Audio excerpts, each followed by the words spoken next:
После 10 години Lamborghini Aventador оди во пензија без наследник на кој ќе се чека барем до 2023-та.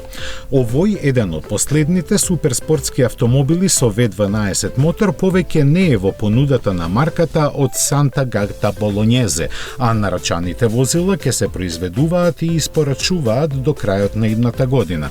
До тогаш треба нешто да се знае и за моделот кој ќе го замени и ќе продолжи да го фасцинира светот еднакво или дури и подобро од Авентадор.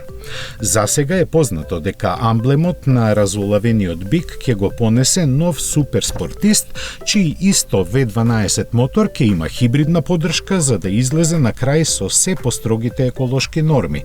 Според информациите од фабриката, овој агрегат интензивно се развива и ќе биде поинаку концепиран од моторот на Сиан, кој располага со благ хибриден систем со суперкондензатори за складирање на струја место батерии. Колку конски сили се очекува да испорача, засега е добро чувана тајна.